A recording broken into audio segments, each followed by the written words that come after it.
Amethysts have been adorned by nobility for centuries and have a rich history of being known as a true royal gem.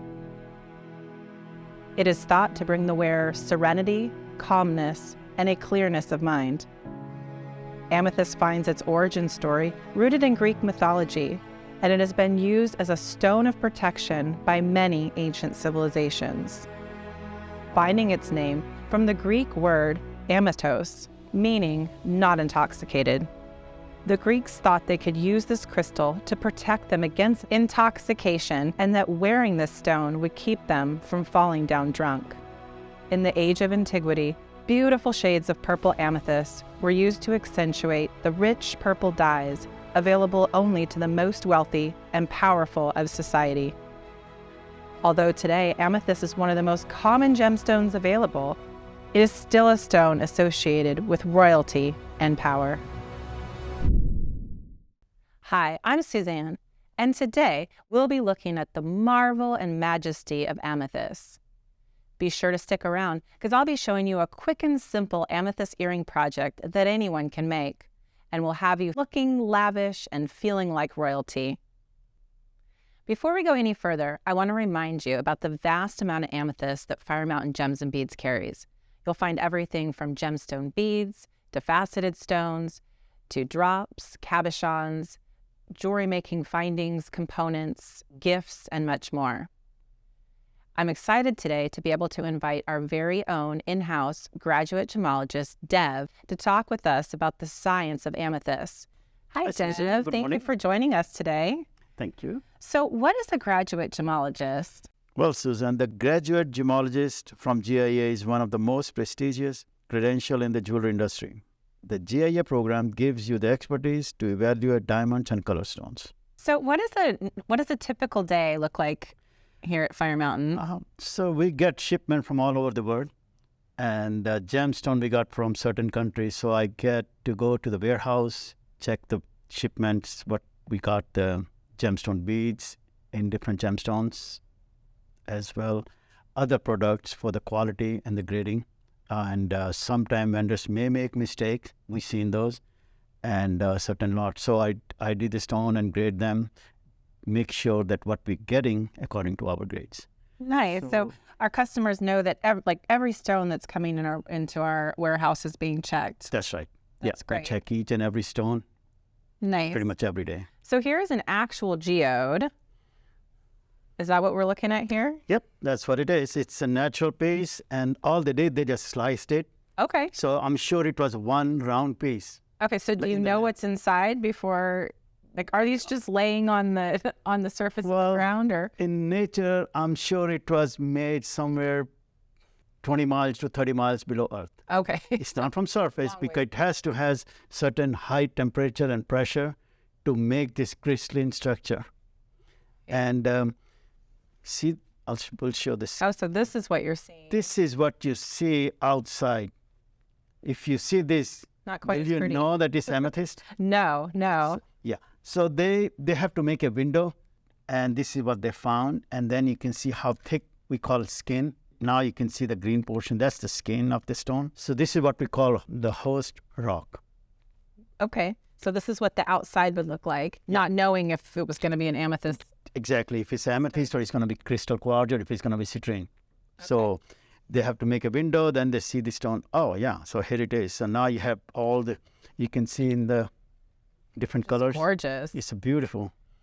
All the different, and you can also see, as you talked about before, the different color variation based on the on the manganese and iron. Yep. That's the color. That's how you get the color. And then here we have this banded amethyst. And see, from the same geode, you can have banded amethyst. That makes sense. So you have the bands on the stone, and the same thing on the geode. And faceted stone we make from the same geode. So that was really interesting, seeing where all this comes from. And what kind of things would you consider, or do you look at when you're grading an amethyst? So on the amethyst, the best color is medium purple color. Okay. So that's the main thing we look at. Yeah. And then we color different stone, like lavender is light amethyst, so we grade accordingly. That makes sense. So any stone what you see in our catalog or on the website doesn't have grade, that means they have B grades. Oh, that's good to know. So any stone purchased from Fire Mountain Gems and Beads is a B grade unless it's noted otherwise. Notified, yes.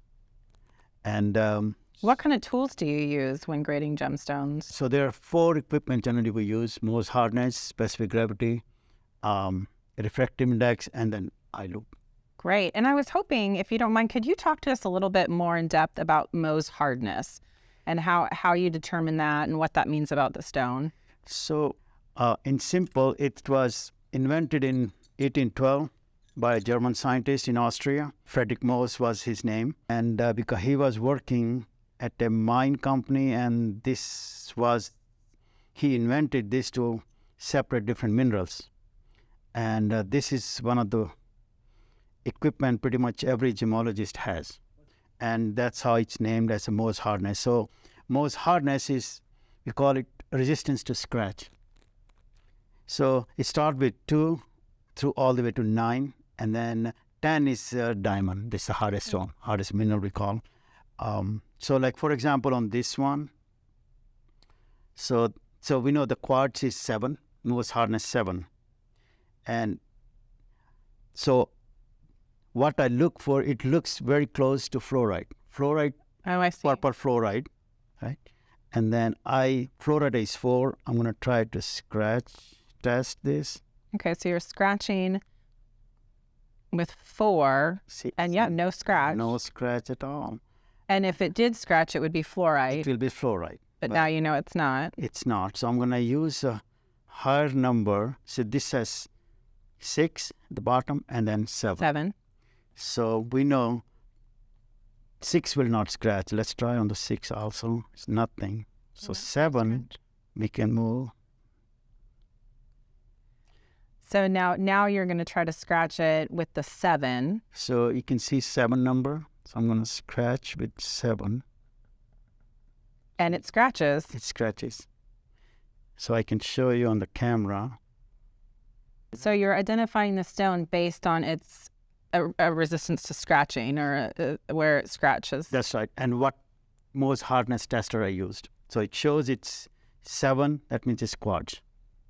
It's not fluorite. So that was. And then I'll be using specific gravity liquid to test for the gravity, specific gravity of the stone and refractive index. Now, is this a linear scale? Is it all equally, like, between a 3 and a 5 and a 7 and a 9? Very good question. So no. So it's not between 2 and 3. It's, for example, between 4 and 5. So the hardness difference is only 25% in certain stones. And between 9 and 10, so 10 is about 4 times harder than Oh, 9. wow. Okay. So it's okay. not linear. It's only, so there are certain gemstones, minerals names. That's how they identify each stone's hardness. And it's not linear. It Makes varies sense. a lot.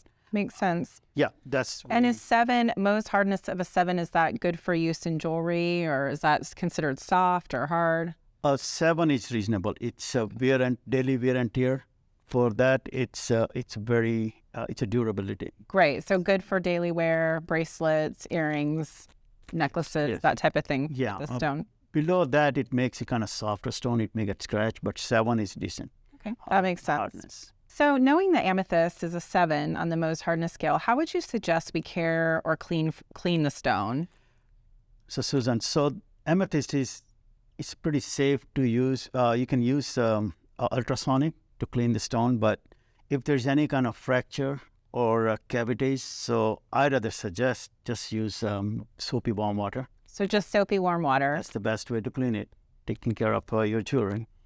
And where should you store it separately? Should you avoid sunlight? Any other things No, it doesn't fade or anything. So Okay. it's a natural color. It won't fade. Okay. So okay. it's fine. Great to know. Yeah. Now, I'm hoping you can make a simple, quick, and easy earring with me. Sure, I can try. Okay. I'm going to show, I want everyone to see how easy this project is. So what we're going to start with is a faceted, half-drilled amethyst stone. You have to check it out with your loop and make sure it is that. And then we have an earring finding here, lever back earring finding. Then also a cup and peg finding.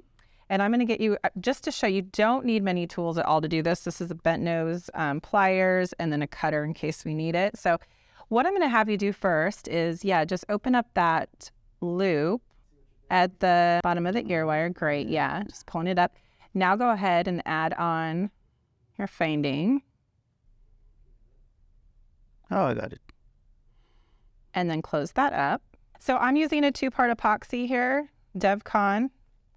I'm going to mix it up for 45 seconds. And then using a toothpick, I'm going to go ahead and just apply this to your peg there. And now if you get any of this around the area and want to clean it up, you can just use a simple dab of alcohol to go ahead and clean that up. And then go ahead and put your faceted stone. So it looks fine. It's not outside. It's right on the peg.